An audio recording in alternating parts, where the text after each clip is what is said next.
left a small town split and speechless. In the courtroom, I'll never forget, there was an audible gasp. Good evening, I'm Elizabeth Vargas. And I'm David Muir. It was the kind of teenage party that's no doubt taking place all over the country this Friday night, especially with so many graduations being celebrated. But right here tonight, the party that ended in a life-changing he said, she said. And she is coming forward tonight on her own to share her story, one that's playing out on campuses and igniting a desperately needed conversation about the blurred lines around sexual consent and sexual assault. A story for every family. Here's Ryan Smith.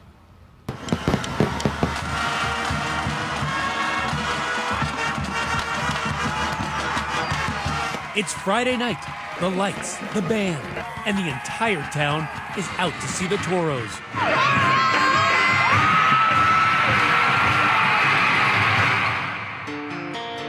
Welcome to Spanish Fort, Alabama. Population 8,000. Located just east of Mobile Bay, once the site of one of the last Civil War battles.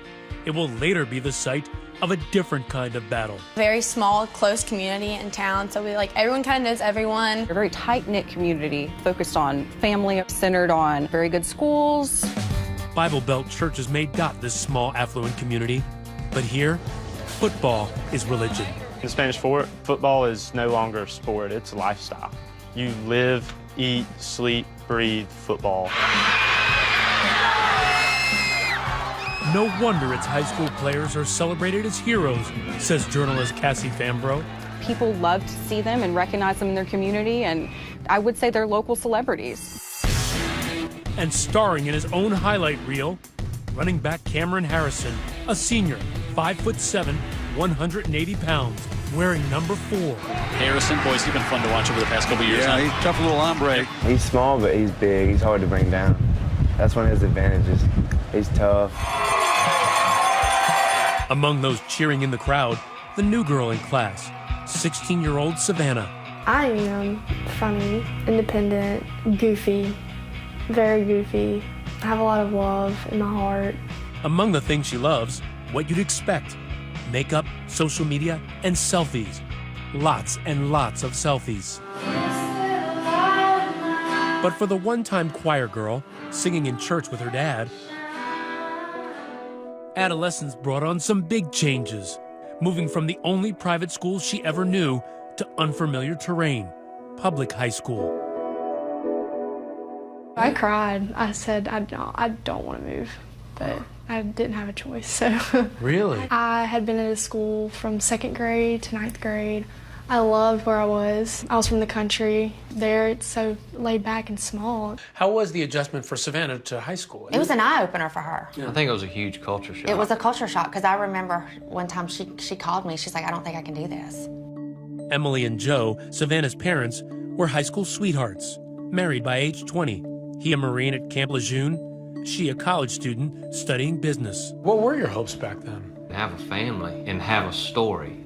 But their family story, the kind every parent of a teenage girl fears, begins on an unseasonably warm October night in 2015. It's Joe and Emily's 18th wedding anniversary. They're enjoying a rare night away from their 4 kids, celebrating with a romantic weekend in New York City. But meanwhile, back in Alabama, another celebration, an 18th birthday party for one of the Spanish Fort seniors. How did this party come about? Everyone was texting about it. Haley and Allie, popular high school seniors, say word spreads like wildfire, even to those outside their usual clique. This was a little bit bigger, and it was lots of different kind of people all mingling together. It was not a typical weekend party. I mean, it was probably like one of the biggest parties I've ever been to in Spanish Fort. Savannah, too, hears about the party and begs her parents, long distance, for permission. I had the ACT Saturday morning, and the party was Saturday night. It's like blow off some steam. Some steam. Yeah. You were on the phone with her, and what did she say? She said, Mom, may I go to a birthday party tonight? And I said, why don't you just stay home? You just listen to your inner voice. For some reason, I wanted her to stay home. But Mom's intuition on this fateful night gave way to a daughter's desperate desire to fit in. Me being pushy, and finally she was like, okay. A tale of 2 photos illustrate in real time different nights for mother and daughter. A night out for the parents, while Savannah is seen on Snapchat getting glammed up. With her, a friend. And guess who she knows? Cameron Harrison, that high school football star. They pregame at his house, the two girls taking this pic in his room. Did you know Cameron Harrison at all? I knew of him. We had math together. I had never like hung out with him or anything. What did you hear about him? He was just a short little cracker, like just a fireball, like just kind of crazy. And speaking of fireball, the booze. Brought by the kids, flowing freely later that night. At this ordinary 2-story, 4-bedroom, mustard-colored house overlooking the Timber Creek golf course. Now, packed like a nightclub. So how many people were at the party? Probably 40 at one point. Make that 41. The birthday boy's 58-year-old grandmother was home, but watching TV upstairs in her bedroom. We walked in and I would say it was a very, maybe hyped would be the word. And there was like rap music playing and there was hair slinging and arms flailing and you were just kind of like, wow.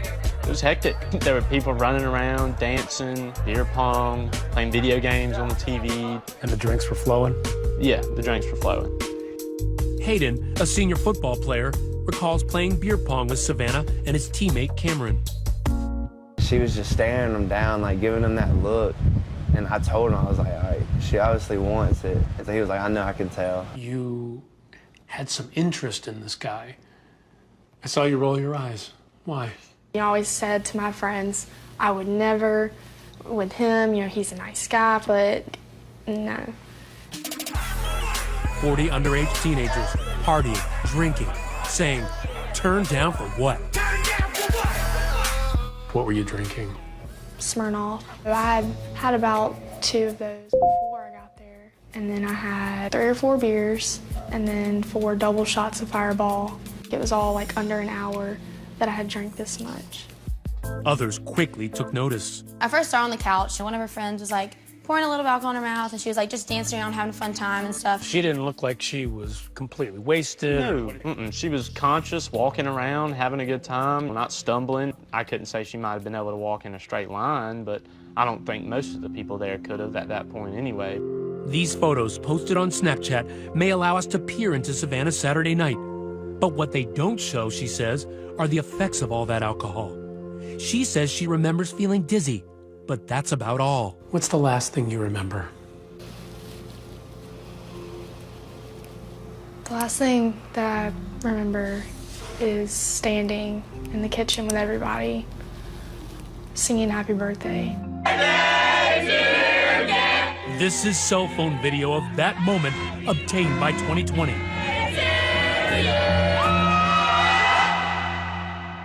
It's like I wasn't even in my body. Like, it's like my head was telling me, like, something's not right. But I just, like, I could feel myself kind of fading out, like, you know, from having control of myself. But that's the last thing I remember, was standing there with everybody. Savannah may not remember, but her friends do. And at one point, Savannah had accidentally knocked over a glass. She looked like something was wrong. Coming up next, cell phone video captures Savannah being carried. Right there. What happens when she's behind closed doors and not alone? So I was banging on the door and I was like, what's going on? Like, why is the door locked? Stay with us.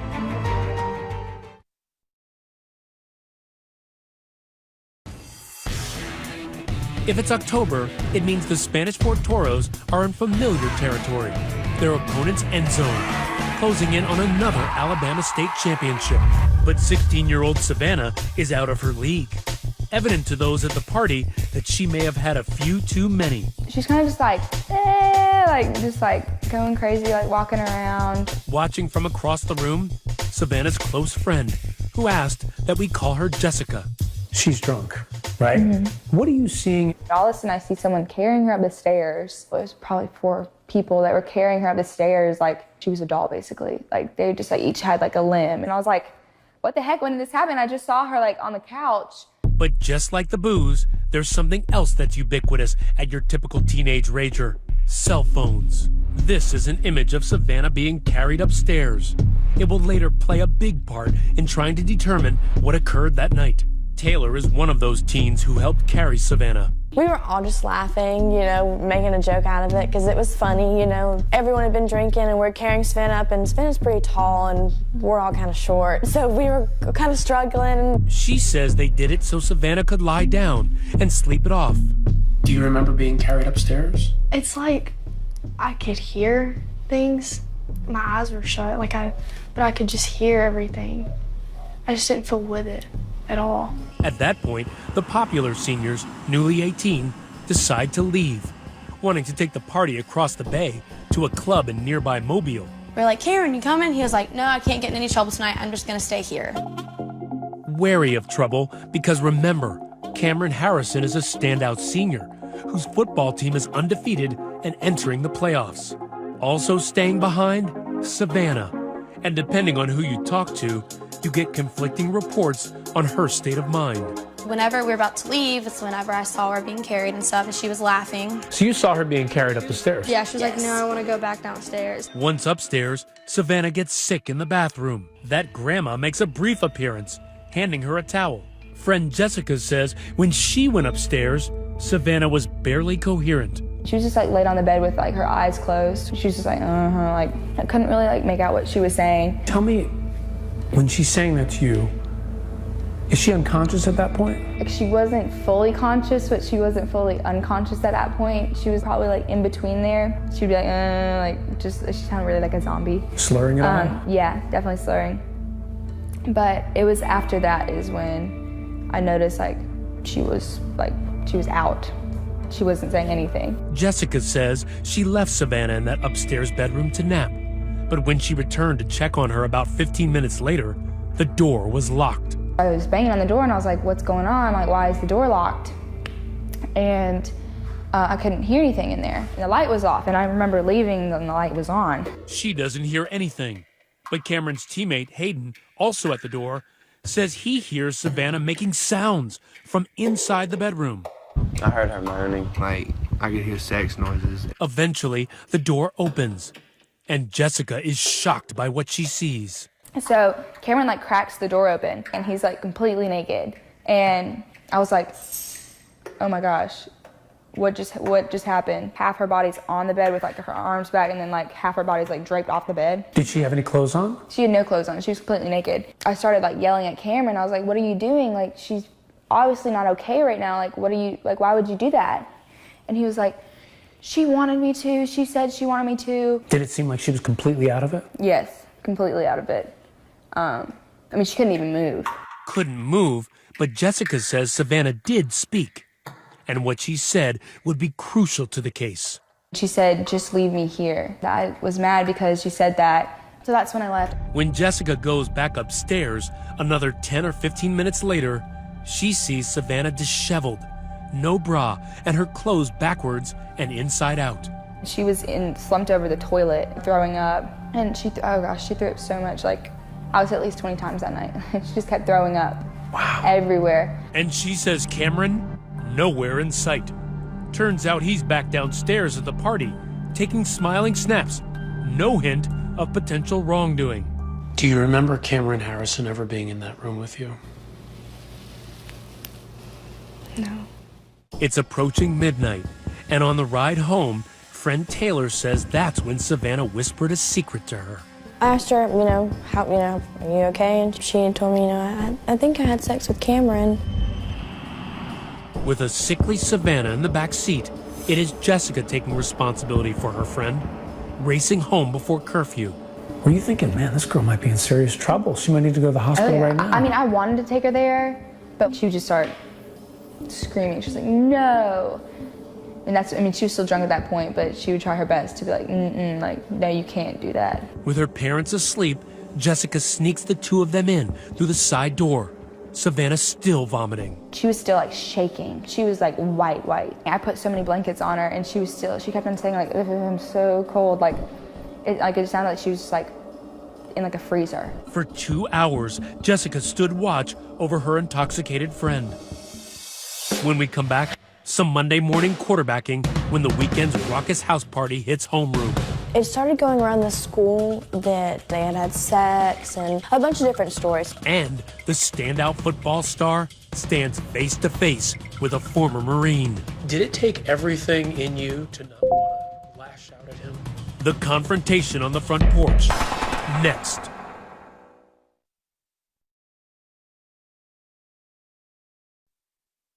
Looking in the mirror never used to bother 16-year-old Savannah. She's young, pretty, confident. But the reflection she saw the morning of October 25th, 2015 was downright horrifying. My face was sunken in.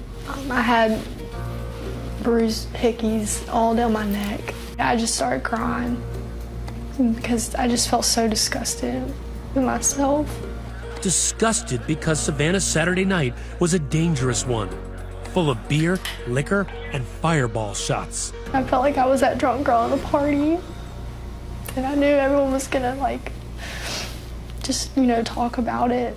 But she is about to learn from her friend it wasn't just alcohol. And she said, you and Cameron had sex, but you were really messed up. And I said, I don't remember that. Savannah makes her friend promise not to mention it again. Just pretend like it never happened. So at that point, you were thinking, I want this to go away. Yes. I was still kind of new, and he was who he was.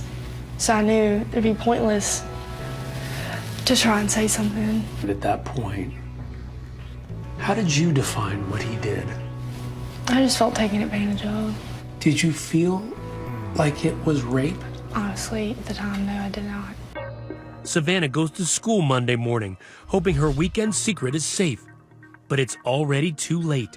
Rumors are swirling all over Spanish Fort High. It started going around the school that Savannah was raped. So the word's out, people were talking about it. Savannah tries to keep her head down until she bumps into the man of that infamous hour, Cameron Harrison. He kind of dodged me, wouldn't look at me, just kind of kept going his way.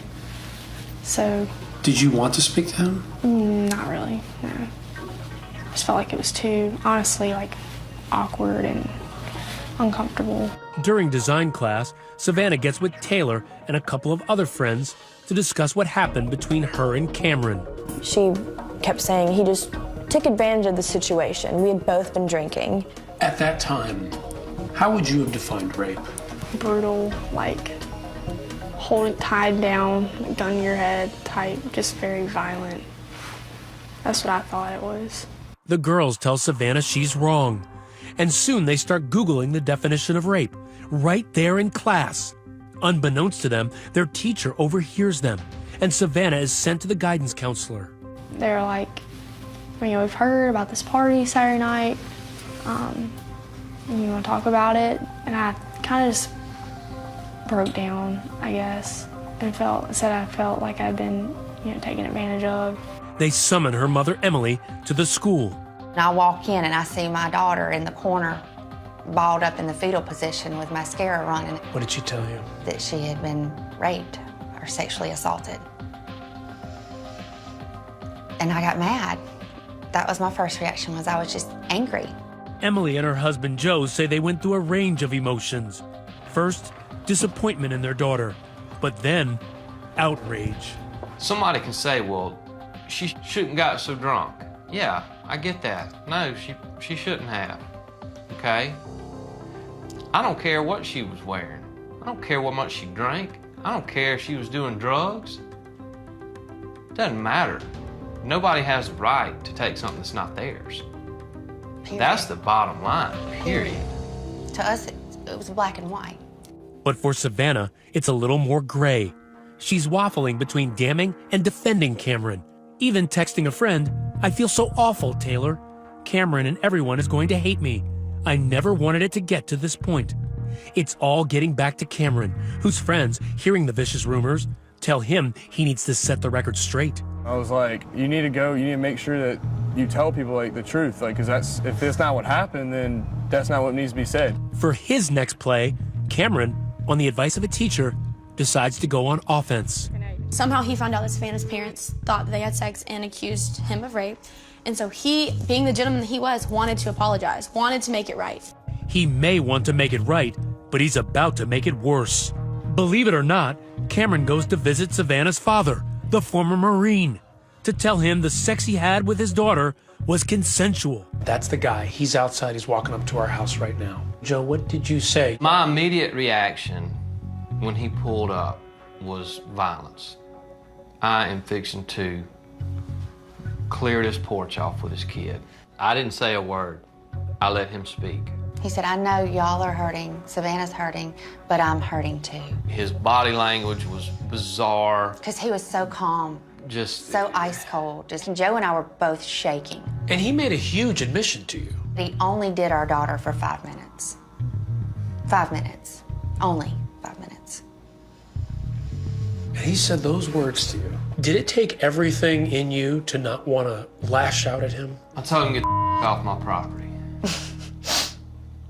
In a very Christian-like way. That very day, Emily and Joe call the authorities, and veteran detective Jason Vanoy is assigned. He wastes no time. Just because with kids, teenagers, allegiances can change, stories can change. I kind of want to talk to everybody I can as quick as I can. After speaking to Savannah and her mother, he begins to interview students, about a dozen in all. They tell a consistent story about Savannah becoming what they called sloppy drunk. Then Detective Vanoy inevitably discovers this.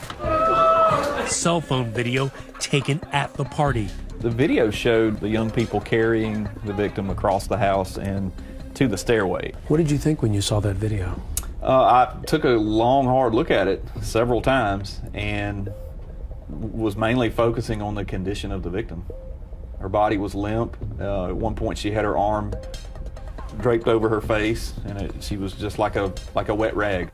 Just a few precious seconds, but for a seasoned investigator, oh so revealing. It's real-time, footage taken at the party, showing the condition of the victim. How important is this video to your case? In my mind, this video took this case way beyond probable cause to make an arrest. 18-year-old Cameron Harrison, the Spanish Fort football player accused of rape, at a house party in Daphne. A week after the party, Cameron Harrison is charged with first-degree rape, sparking a media frenzy. A charge of rape, a shocked and divided community.